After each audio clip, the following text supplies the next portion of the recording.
بسم اللہ الرحمن الرحیم۔ حضرت محمد صلی اللہ علیہ وسلم کے حالات زندگی سیریز میں آپ سب کو خوش آمدید۔ ابو طالب کی سرپرستی، شام کا پہلا سفر۔ ماں باپ کی آنکھیں بند ہوئیں تو محمد اللہ کی رحمتوں سے محروم نہ ہو گئے۔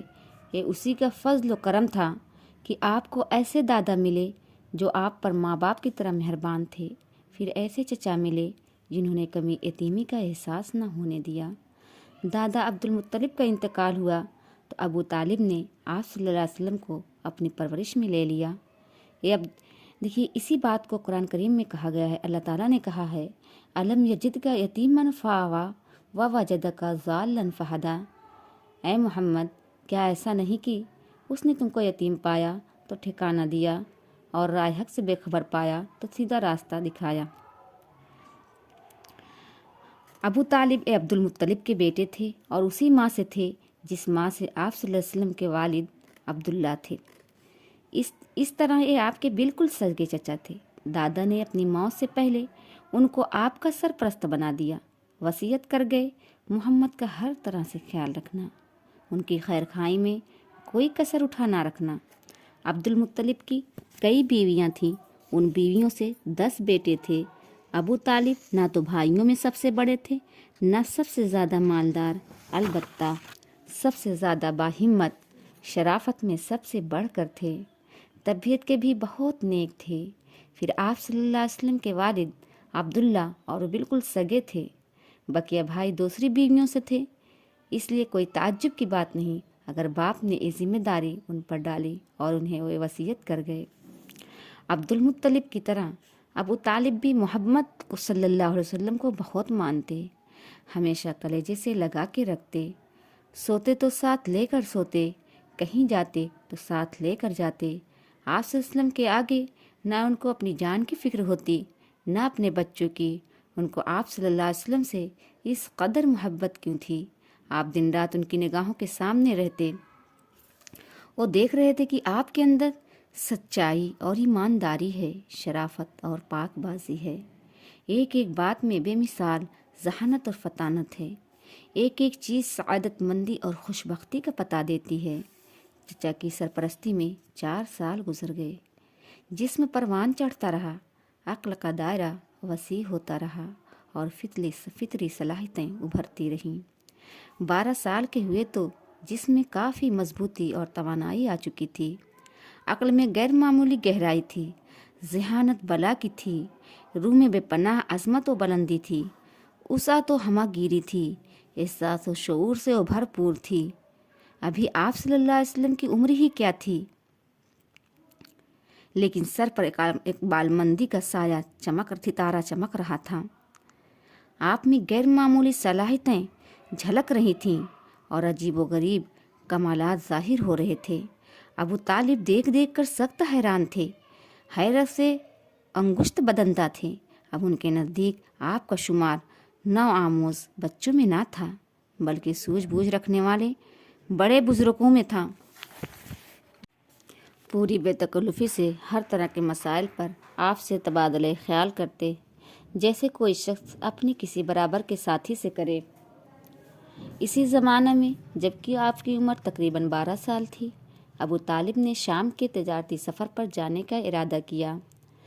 سفر دور دراز کا تھا اور راستہ دشوار، اس لیے آپ صلی اللہ علیہ وسلم کو ساتھ لے جانے کا خیال نہ تھا، لیکن وہ چلنے لگے تو آپ لپٹ گئے۔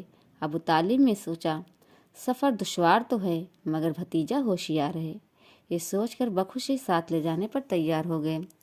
تجارتی قافلہ روانہ ہو گیا۔ قافلے میں آپ صلی اللہ علیہ وسلم بھی تھے۔ راستے میں جو کچھ دیکھتے اس پر غور کرتے، جو کچھ سنتے اس پر سوچ بچار کرتے اور سب کچھ ذہن میں محفوظ کرتے جاتے۔ قافلہ مختلف علاقوں سے گزرا، بہت سے شہروں میں ٹھہرا، بالآخر شام کی سرزمین میں پہنچ گیا اور وہاں کے ایک مشہور شہر بصرہ میں پڑاؤ ڈال دیا۔ بصرہ میں بحیرہ نامی ایک راہب تھا، اس کے گرجا گھر کے پاس ہی ایک سایہ دار جگہ تھی۔ قریش تاجر جب بھی بصرہ پہنچتے وہیں پر ٹھہر کر کچھ دیر آرام کرتے، پھر بیپاریوں سے ملتے۔ ایک قافلہ بھی اسی جگہ آ کر ٹھہر گیا اور ہر شخص اپنے اپنے کام میں مصروف ہو گیا۔ کوئی زیادہ تھکا ہوا تھا، وہ آرام کرنے لگا، کوئی بھوک سے بیتاب تھا، وہ دسترخوان پھیلا کر بیٹھ گیا، کوئی اپنا تجارتی سامان ٹھیک کرنے لگا کہ جلدی سے اسے ٹھکانے لگائے۔ ابھی کوئی بہت زیادہ دیر نہیں ہوئی تھی، لوگ اسی طرح اپنے اپنے کاموں میں لگے ہوئے تھے۔ ایک قاصد آیا اور بولا، آپ لوگ بحیرہ کے ہاں تشریف لے چلیں، انہوں نے آپ سب کو یاد کیا ہے، کھانا بھی آپ لوگوں کو وہیں کھانا ہے، سب کچھ انتظام ہو چکا ہے۔ لوگ حیرت سے ایک دوسرے کا منہ تکنے لگے، نگاہیں گویا ایک دوسرے سے پوچھ رہی تھیں، وہ یہاں کئی بار آئے، ٹھہرے اور چلے گئے، لیکن بحیرہ نے کبھی نہیں پوچھا آج وہ کیوں اتنا مہربان ہو گیا۔ بہرحال کرتے کیا، انکار کرنے کی تو کوئی وجہ تھی نہیں، دعوت قبول کر لی۔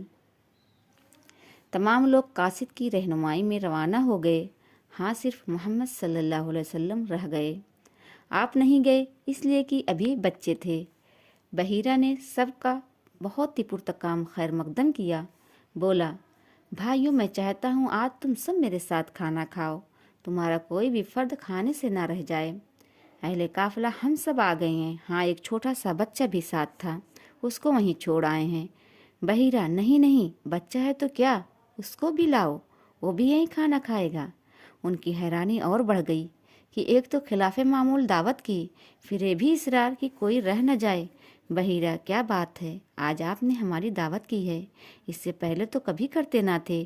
انہوں نے بڑے تعجب سے سوال کیا، آپ لوگ دور کے مسافر ہیں، ہمارے پڑوس میں آ کر ٹھہرے ہیں، ہم پر آپ کا حق ہے، ہمیں اس کا خیال کرنا چاہیے۔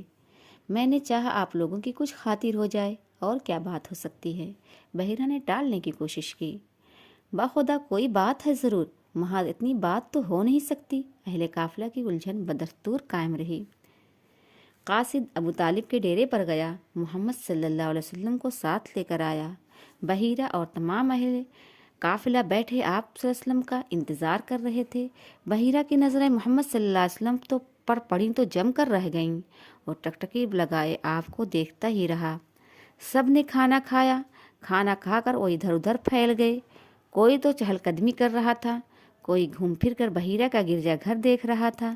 ایسے میں بحیرہ آپ صلی اللہ علیہ وسلم کے پاس آیا، بولا، بیٹے تمہیں لات و عزیٰ کی قسم جو کچھ پوچھوں صحیح بتلا دینا۔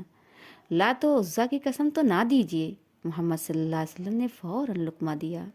اچھا خدا کی قسم جو کچھ پوچھوں سب بتلا دینا، کچھ چھپانا مت۔ بحیرہ نے دوبارہ التماس کیا، پوچھئے کیا پوچھتے ہیں۔ محمد صلی اللہ علیہ وسلم نے اس کی درخواست منظور کر لی۔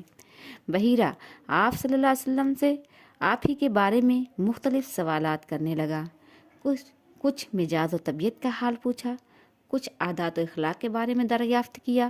آپ صلی اللہ علیہ وسلم اس کے ہر سوال کا جواب دیتے رہے۔ اتنے میں ابو طالب محمد صلی اللہ علیہ وسلم کو لینے آ گئے۔ اے بچہ تمہارا کون ہے؟ بحیرہ ابو طالب کی طرف متوجہ ہو گیا۔ اے میرا بیٹا ہے، ابو طالب نے یوں ہی چلتا ہوا جواب دیا۔ یہ کیسے ہو سکتا ہے، یہ تمہارا بیٹا نہیں، اس بچے کا باپ زندہ ہو، یہ ہو ہی نہیں سکتا۔ بحیرہ نے ابو طالب کی بات ماننے سے انکار کر دیا۔ آپ کے بارے میں بحیرہ کی یہ معلومات دیکھیں تو ابو طالب دنگ رہ گئے۔ ہاں یہ میرا بھتیجا ہے۔ ابو طالب نے اپنی بات کی تصحیح کی۔ اور اس کا باپ؟ بحیرہ نے پھر سوال کیا۔ ابھی یہ ماں کے پیٹ ہی میں تھا کہ باپ کا انتقال ہو گیا۔ ابو طالب نے مزید وضاحت کی۔ تم نے سچ کہا، اب اپنے بھتیجے کو واپس گھر لے جاؤ اور دیکھو اسے یہودیوں سے بچا کے رکھنا۔ خدا کی قسم اگر انہوں نے دیکھ لیا، اور جس حد تک میں نے اسے پہچان لیا ہے انہوں نے پہچان لیا، تو اس کی جان کے پیچھے پڑ جائیں گے۔ تمہارا یہ بھتیجا کتنا عظیم انسان ہوگا، اس کا تم تصور نہیں کر سکتے۔ بس یہ سمجھ لو یہ وہ ہیرا ہے جس جیسا ہیرا کوئی پیدا نہیں ہوا۔ بحیرہ ایک ہی سانس میں اس ساری باتیں کہہ گیا۔ بالکل ایسا لگ رہا تھا جیسے وہ بائبل کا کوئی صفحہ سنا رہا ہو، یا محمد صلی اللہ علیہ وسلم کی پیشانی پر لکھا ہوا کوئی نوشتہ تقدیر پڑھ رہا ہو۔ پھر وہ واپس گیا، چہرہ خوشی اور اطمینان سے چمک رہا تھا، اور زیر لب ایک کہتا ہوا جا رہا تھا، میرا اندازہ بالکل صحیح نکلا۔ السلام علیکم ورحمۃ اللہ وبرکاتہ۔ اگر ویڈیو پسند آئے تو لائک اور سبسکرائب کریں، اور دوسروں کو بھی شیئر کریں تاکہ انہیں بھی آپ صلی اللہ علیہ وسلم کی زندگی کے بارے میں معلوم ہو۔